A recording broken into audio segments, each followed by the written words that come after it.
Então, queridos, a nossa aula de interpretação de textos hoje, a gente vai tratar de uma coisa bem familiar para todo mundo, né? A gente vai tratar acerca de tipos de argumentos.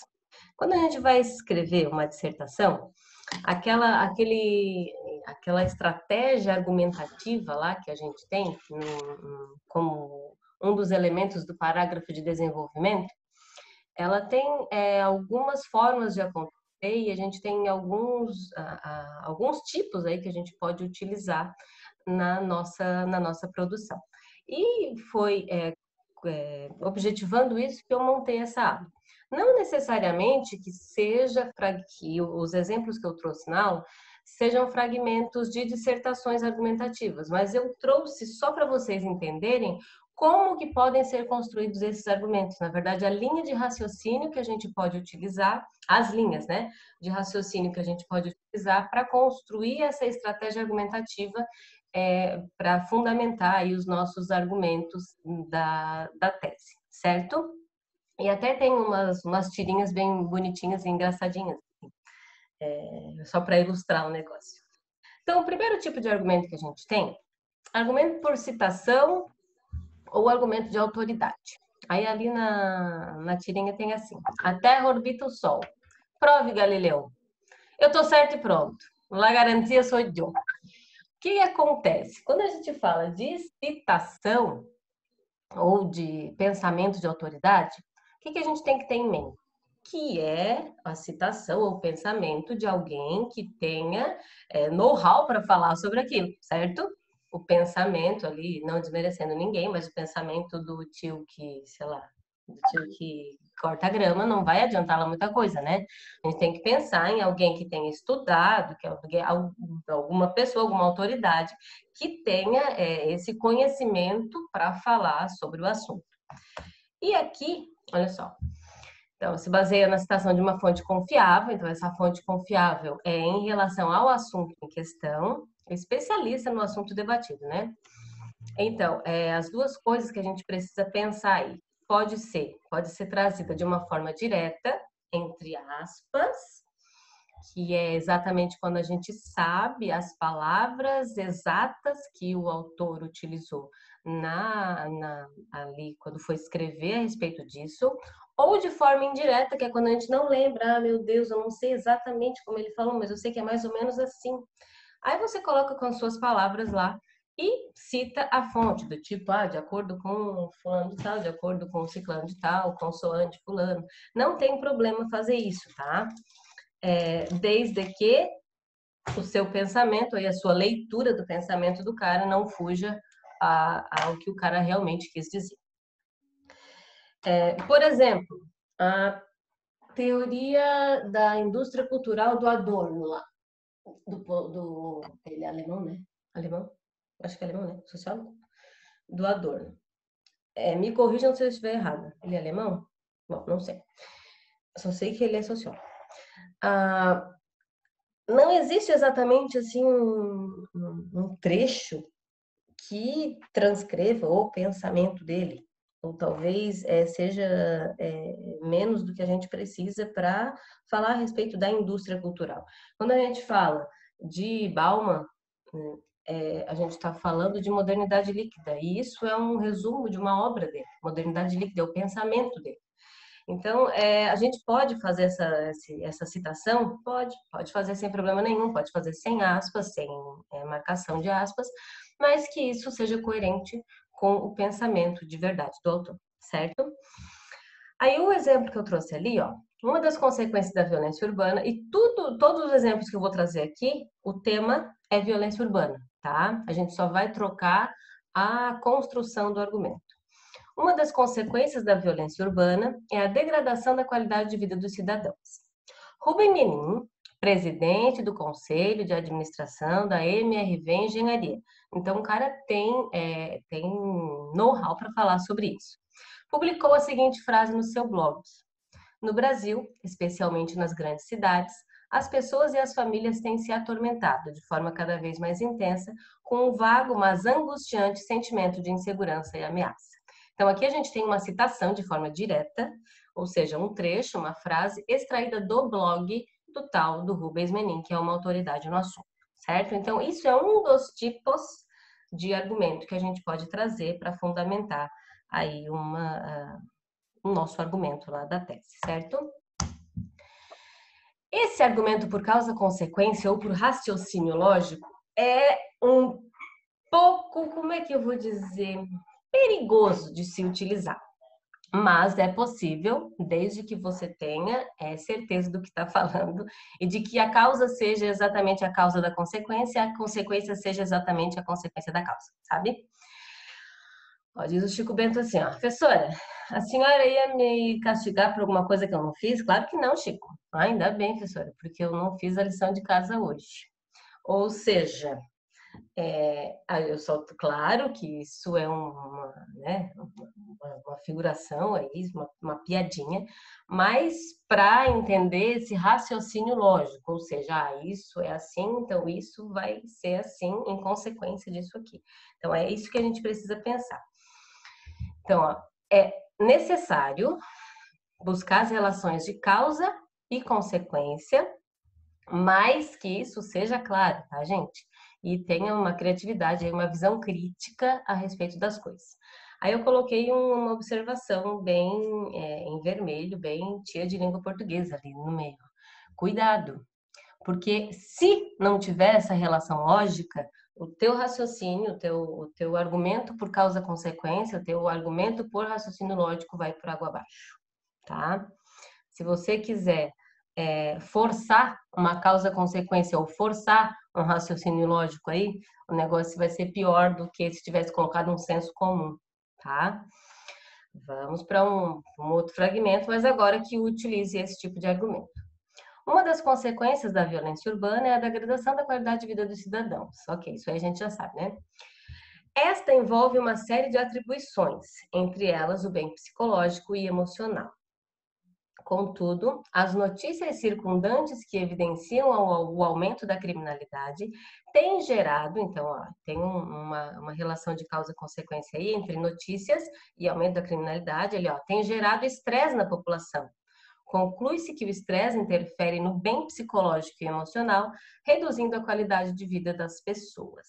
Então, a gente está falando de as notícias, o aumento ali das notícias, da criminalidade e o estresse, uma coisa como consequência da outra. Nesse caso aqui, o argumento foi bem formulado, mas já vi coisas que, na verdade, uma coisa não tem absolutamente nada com a outra e as pessoas forçam as coisas. Isso não pode acontecer, porque a sua redação vai pecar na coerência, certo? Combinado? Algum problema até aí? Falem comigo. Tudo certo? Tudo certo. Beleza. De boas. De boas? Então tá bom. Aí tem um mocinho ali, ó. Informática, aí tá, papapá, ele tá lá fazendo o que todo mundo faz, mas que ninguém pode fazer por ninguém. Depois eu conto uma para vocês, tá? Depois de eu parar de gravar a aula. Aí tá, isso vai parar, olha só, isso vai parar na rede social, ó. Preciso pedir ajuda para alguém. Que vergonha, quero ir para casa, porque todo mundo sabe que o menino estava fazendo cocô. E se fosse você? Tá ali embaixo na legenda. Não crie nem repasse mensagens e fotos para humilhar seus colegas. Isso não é brincadeira e pode machucar. Respeito e educação também valem na internet, certo? Então, em relação à publicação aí, ao repasse de fotos e informações íntimas, né? Isso tudo para falar sobre argumentos de exemplificação. Quando a gente trata de algum tema que seja muito, muito, muito teórico, às vezes as pessoas precisam que ele se torne um pouco mais palpável, um pouco mais perto delas. E para isso a gente usa exemplificações. Então, serve para ilustrar uma ideia e é muito útil para quem não domina o assunto abordado no tema, permitindo a utilização de conhecimentos comuns. A gente está falando aqui mais voltado à dissertação argumentativa, Mas a gente tem aí alguns gêneros textuais, alguns vários, digo, que se valem de argumentação, de argumentos para a defesa de um ponto de vista, certo? A gente tem aí artigo de opinião, que tem vários e vários vestibulares que pedem artigo de opinião, até a própria UFSC, em dados momentos pede artigo de opinião. Então, esse tipo de texto mais subjetivo, vou usar essa palavra, muito mais subjetivo do que uma dissertação argumentativa, pode se valer desses argumentos de exemplificação. Quando o tema é muito teórico, muito assim abstrato, e a gente precisa trazer mais para a realidade, tá? Esses temas filosóficos, ali, ó, textos muito teóricos, o argumento de exemplificação é fundamental para ajudar o leitor a entender a tal da mensagem. Uma das consequências da violência urbana é a degradação da qualidade de vida dos cidadãos. Isso aí é o nosso ponto de vista aí a ser defendido, né? As pessoas não se sentem mais à vontade. Pessoas, esse à vontade tem crase, tá? Esse à vontade aqui, ó, é uma expressão congelada, tem crase. Não sei de onde é que eu tirei isso aí, eu não vou ter a crase. Ao andar pelas ruas, independentemente, não é independente, é independentemente da hora do dia, com medo de assalto. Depois eu tô de plantão, vocês podem me perguntar por quê. As mulheres, principalmente, aqui ele exemplifica um pouco mais, ó, que são as principais vítimas. Preferem portar objetos de defesa pessoal ou andar na companhia de alguém. Então, o que se faz nesse tal de argumento de exemplificação? A gente aproxima um pouco mais o tema da vida da pessoa para que ela entenda essa abstração de pensamento, esse tema filosófico aí, que não é, na verdade, o caso aqui, né? Mas foi só para ilustrar como se faz um argumento de exemplificação. Argumentos por analogia ou comparação. E esse aqui é bastante usado aí, né, nas redações. A sonda Fênix detectou queda de neve em Marte. E se vier a surgir vida tal como sucedeu na Terra? Bem, eu diria que dentro de uns milhões de anos é provável que Marte seja mergulhado numa crise financeira. Então está aí comparando, né, o que aconteceu com os humanos, com a Terra e a vida em Marte, a provável vida em Marte, né? E a crise financeira que não acomete o planeta inteiro, né? Mas a maioria dele. Vamos lá. Então, ó, esse tipo de argumento aí, por analogia ou por comparação, ele faz o quê? Compara duas situações, compara dois acontecimentos, duas realidades diferentes, seja no tempo, seja no espaço, enfim. É utilizado geralmente quando o interlocutor pressupõe que os dois casos são parecidos e devem ser tratados da mesma maneira. Mas, de forma semelhante ao tal do raciocínio lógico lá, causa-consequência, a gente precisa garantir que isso tenha de verdade uma similaridade e um grau de aproximação aí, que dê para comparar as duas coisas. Por quê? Porque se você não tiver, se não existir esse grau de comparação, você vai ter um problema de coerência no seu texto. Ou seja, comparar uma coisa que não é comparável à outra é um problema, certo? Uma das consequências da violência urbana é a degradação da qualidade de vida dos cidadãos. Do mesmo modo que os conflitos na Síria provocam um tremendo mal-estar social, o Brasil também sofre com uma guerra interna. Enquanto os sírios imigram objetivando uma vida melhor, os brasileiros se refugiam nas próprias casas com medo da marginalidade. Aqui achei super, super legal. A gente está falando de uma taxa de mortalidade aí que talvez no Brasil seja maior que na Síria, em função do tamanho da extensão territorial e do espaço de tempo, né? E compara uma realidade a outra. Enquanto na Síria as pessoas vazam, aqui no Brasil as pessoas se refugiam dentro de casa com medo da marginalidade. É legal? É legal. Talvez isso pudesse, claro, né, no contexto de uma dissertação argumentativa, isso precisa ser um pouco mais bem construído. Mas o meu objetivo com essa aula é justamente partir do elementar, do basilar, para que vocês possam desenvolver isso de uma forma mais elaborada nos seus textos. Beleza?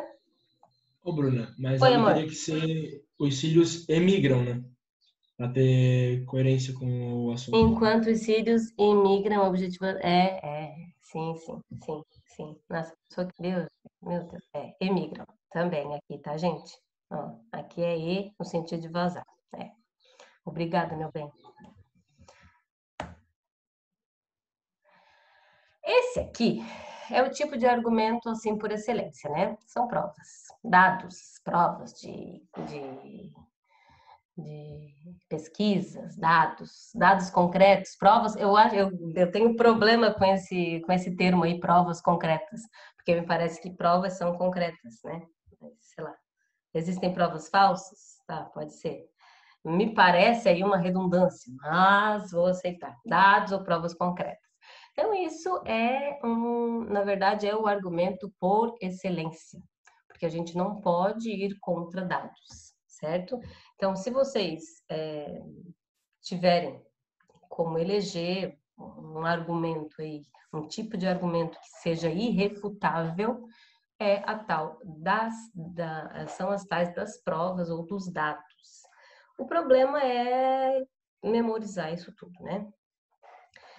E por ser incontestável, né, ele é poderoso aí para provar qualquer coisa que a gente queira. Só que isso também precisa ser notório, precisa ser de conhecimento público, né, de domínio público. Aí, para ilustrar isso, ó, eu trouxe ali o mocinho que, pobrezinho, né, não funciona mais, que dó. Impotência.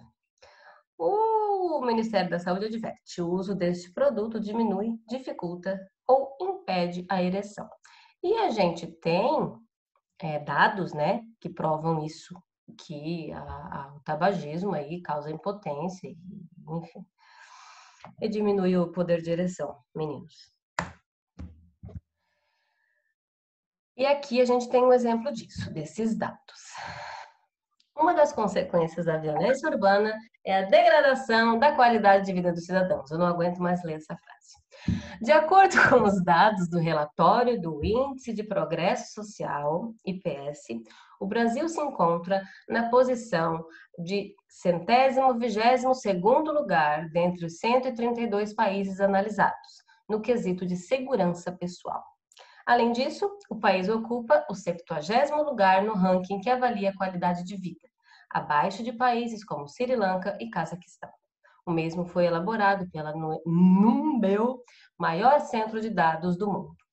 Então, se eu tô de posse desses dados, não existe como eu não utilizá-los para comprovar o que eu estou falando. E não tem como contestar o que pesquisas falam, certo? A gente pode contestar o pensamento de alguém, a gente pode contestar, enfim, a similaridade entre uma coisa e outra. Ah, não, mas é similar aqui, mas tem esse aspecto aqui que é diferente. Ou então, essa causa e essa consequência talvez não seja bem assim, porque tem esse elemento aqui que pode, né? Enfim, mas quando a gente fala de números, quando a gente fala de dados, não tem como contestar. Por isso que eu digo que dados, provas, são o argumento more, o argumento por excelência. Sempre que vocês puderem utilizar, utilizem, certo? Na dissertação argumentativa lá que vocês vão fazer para o Enem, Bruna, tu gosta de dissertação que começa com dados? Eu acho maravilhoso.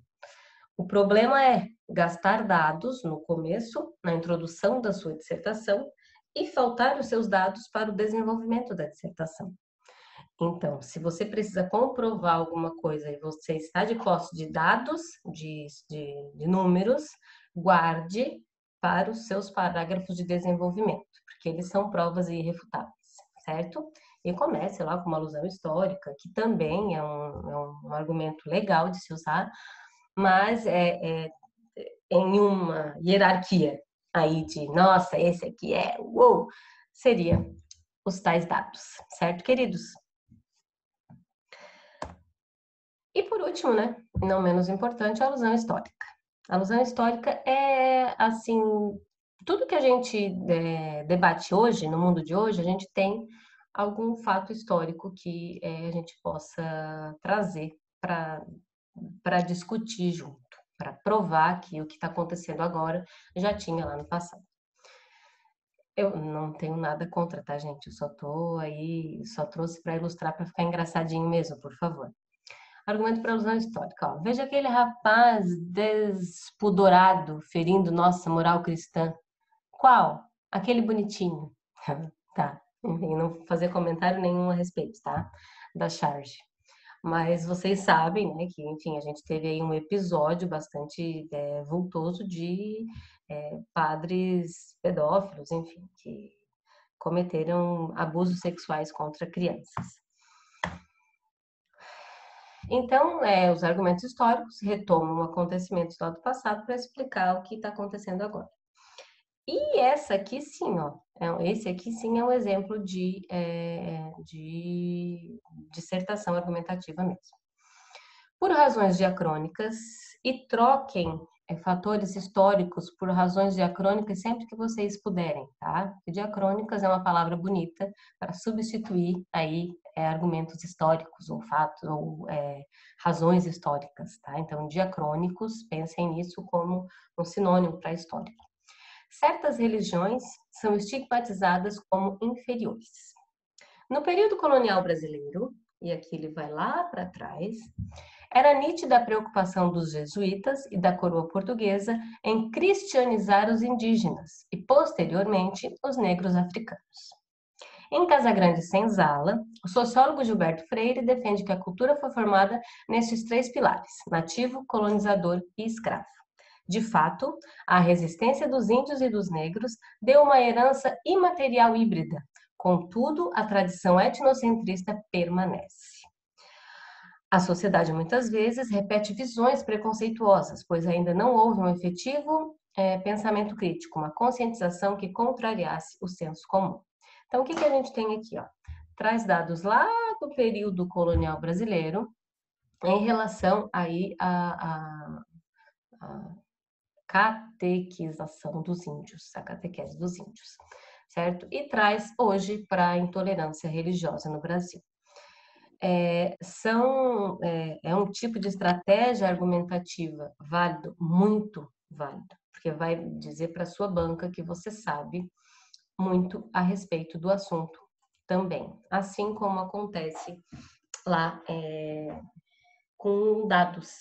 Então, se eu fosse eleger os tipos de estratégia argumentativa que eu considero, que eu elejo aí, que eu considero como os mais fortes, na verdade, mais contundentes, eu pensaria em dados, pensaria em alusão histórica e pensaria em citação de pensador, de autoridade no assunto, ou citação literária, certo?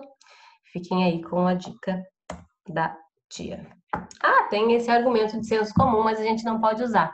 Aí eu só trouxe aqui como um contra-exemplo, né? Porque isso empobrece o texto de uma forma, assim, catastrófica. A preguiça é a mãe de todos os vícios, mas uma mãe é uma mãe e é preciso respeitá-la. Pronto. São argumentos universais. É aquele negócio, sabe o Zé Povinho? Aquele que todo mundo fala? Então, isso é argumento por senso comum.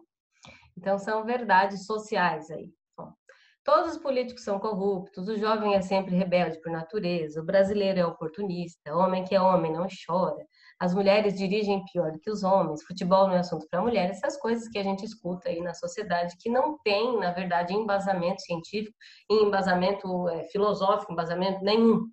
Na verdade, né? É por isso que é senso comum, é Zé Povinho mesmo. Então, evite o máximo que vocês puderem na redação de vocês. Ô, Bruna, Oi, mas aí qual que seria a diferença entre o de senso comum e o de exemplificação?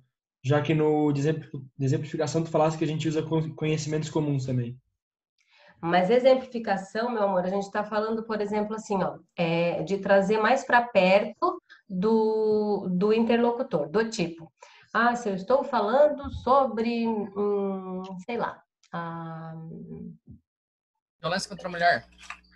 Hã? Violência contra a mulher. Daí tu pega, tipo, um caso que é É comum, um é caso, recorrente e joga. exatamente. Exatamente. Eu pego um caso Ah, e vou contar aquele caso, claro, de forma rápida, né? Então, se eu estou falando, por exemplo, da teoria evolucionista de Darwin, tá? É um texto altamente teórico, enfim. E eu vou exemplificar aquilo com, sei lá, com os casos da borboleta lá, das borboletas que sobreviveram à poluição lá, que eu não lembro o nome da cidade. Então, eu estou exemplificando a teoria dele justamente para a pessoa entender. Eu estou trazendo um exemplo. Isso pode acontecer com filme, isso pode acontecer com série, isso pode acontecer com fatos de notoriedade, assim, não, saiu no jornal que é, não, de domínio público, do tipo, a Marielle lá. Posso também utilizar, então, esses exemplos, exemplificação, tudo bem. Agora, esse senso comum, essas coisinhas de Zé Povinho é que não pode. Entendeu? entendi. Tá. Ótimo. Então, esse aqui vocês não podem nem pensar em utilizar no texto de vocês, tá? Uma das consequências da violência urbana é a degradação da qualidade de vida dos cidadãos. Olhem que o argumento é o mesmo ainda, tá? O que a gente precisa defender. As pessoas têm mais medo, e esse também tem acento, tá? Circunflexo. Mais medo de sair de casa do que há tempos atrás. Esse eu já coloquei junto com todos Nossa, os é um há de erros. haver. Há de haver tempo decorrido, né? E viver sob tais condições provoca mal-estar emocional social. Ok. E o que tem de novo nisso aí, né? Nada. Não tem nada de novo. Então, assim, fujam desse tipo de coisa, desses argumentos nas produções de vocês. Prefiram sempre alguma coisa que tenha uma base mais sólida, tá? Por quê? Porque vocês precisam mostrar que são inteligentes e que os seus textos são super embasados e têm conhecimento, muito conhecimento aí por trás. O que a gente vai fazer na aula que vem? Eu tenho uma lista de exercícios sobre tipos de argumentos. E eu vou trabalhar com vocês a tal da lista, certo? Aí, eu vou mandar, acho que mando ali no grupo mesmo, né? Pode ser? Isso, fica mais fácil. Tá, eu mando ali no grupo mesmo a lista a lista dos tipos de argumento, ali dos tipos de estratégia argumentativa, de exercícios, e daí a gente resolve junto na semana que vem. Ou pelo menos vocês resolvem e a gente corrige na nossa aula da semana que vem. Pode ser? Beleza? Combinadinho? Beleza. Tranquilo. Então tá bom, meus amores. Beijo, sigam estudando, qualquer coisa a tia tá aqui, vocês sabem onde me achar, estou à disposição de vocês. Agora eu estou de plantão, inclusive, até as 5 horas. Então, fiquem bem à vontade, tá? Não percam o foco. Daqui a pouco isso tudo vai passar e a gente vai voltar para as nossas aulas. Certo, meus amores? Tchau. Beijo. Prometo que semana que vem eu venho mais colorida. Juro. Tá bom? Beijo. Beijo, beijo, beijo. Valeu.